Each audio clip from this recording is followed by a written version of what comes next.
ሁሌም ስላጣነው ነገር ብቻ ስለምናስብ ያለንን ብዙ ነገር እውቅና አንሰጥም።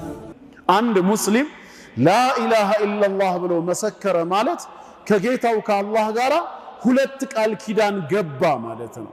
የመጀመሪያው ቃል ኪዳን የኛ ሙስሊሞች ብቻ አይደሉም። ነብዩ ሰለላሁ ዐለይሂ ወሰለም የሰው ዘር ሁሉ ናቸው።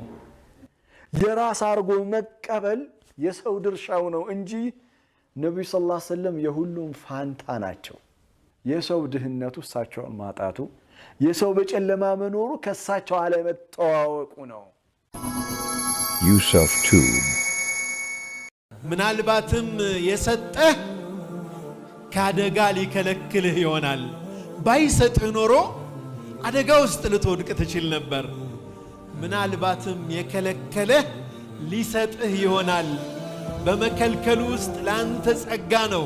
ጸጋችንን ቆጥረን ልንዘልቀው እንደማንችል አላህ እንዲህ ይለናል፣ ወአታኩም ሚን ኩሊ ማ ሰአልቱሙህ ወኢን ተዑዱ ኒዕመተ ላሂ ላ ትሕሱሃ።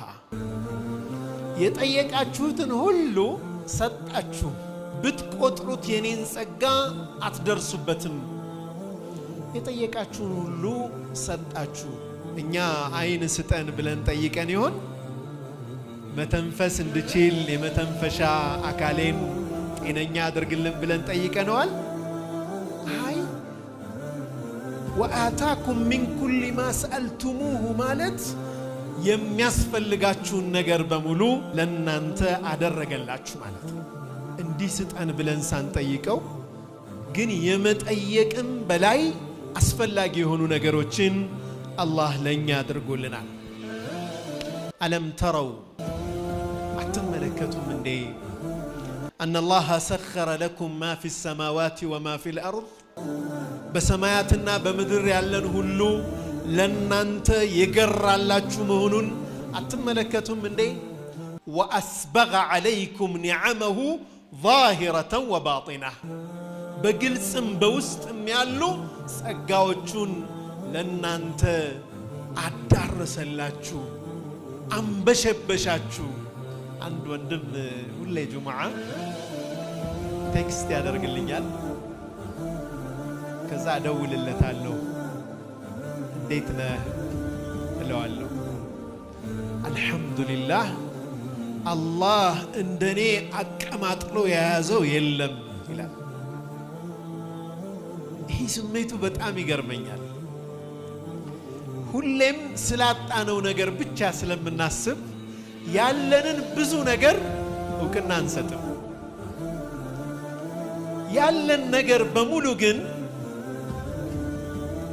ከአላሁ ስብሓነሁ ወተዓላ የተሰጠ ነው። ኒዕማዎቹን ማሰብ ስንችል ሙንዒሙን ያንን ኒዕማ የሰጠንን አላህ ማመስገን እንጀምራለን። ወማ ቢኩም ሚን ኒዕመቲን ፈሚን አላህ። ምንም አይነት ጸጋ ይኑር ይሁን እናንተ ላይ ያለ ጸጋ ከአላህ ነው ይላል። ጸጋው በሁለት መንገድ ሊመጣ ይችላል።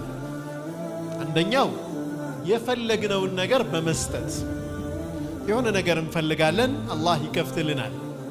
ሁለተኛው የፈለግነውን ነገር በመከልከልም ጸጋውን ይገልጽልናል።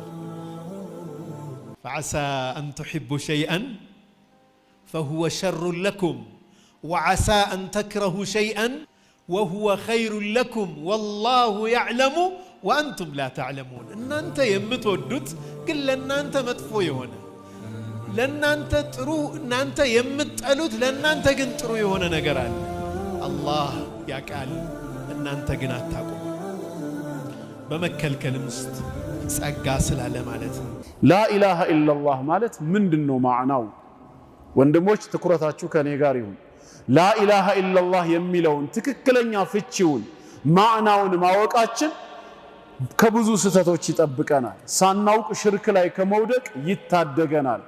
لا إله إلا الله የሚለው ቃል ትክክለኛ ፍቺው ከአላህ በስተቀር በእውነት የሚመለክ ሌላ አምላክ የለም ማለት ነው። አንድ ሙስሊም لا إله إلا الله ብሎ መሰከረ ማለት ከጌታው ከአላህ ጋር ሁለት ቃል ኪዳን ገባ ማለት ነው። የመጀመሪያው ቃል ኪዳን ይሄንን ምስክርነት ከሰጠበት ጊዜ አንስቶ እስኪሞት ድረስ ባለው ቀሪ የህይወት ዘመኑ አላህን ብቻ ሊገዛ እርሱን ብቻ ሊያመልክ ቃል መግባቱ ሲሆን ሁለተኛው ቃል ኪዳን ደግሞ ከአላህ ውጭ በሚመለኩ ነገራት ራሱን ሊያገልና ሊያርቅ ሊክድባቸው። ምክንያቱም ላኢላሃ የሚለው የመጀመሪያው ቃል ይሄንን ያሳያል። ላ ማለት የለም ማለት ነው፣ ነፍይ ነው፣ አግላይ ውድቅ የሚያደርግ ነው። ምንድነው የሌለው ብለን ስንጠይቅ ኢላህ ይለናል። ኢላህ ማለት አልማዕቡድ ማለት ነው፣ የሚመለክ። ስለዚህ ላኢላሃ ስንል የሚመለክ አምልኮ የሚገባው በፍጹም የለም እያልን ነው። ይሄ እምነት ነው ክህደት ነው? ምንድነው ወንድሞች? አምልኮ የሚገባው የለም ማለት እምነት ነው ክህደት ነው? ተናገሩ። ኩፍር ነው፣ ክህደት ነው። እያመነ አይደለማ ሰውየው እየካደ ነው። ላኢላሃ አምልኮ የሚገባው የለም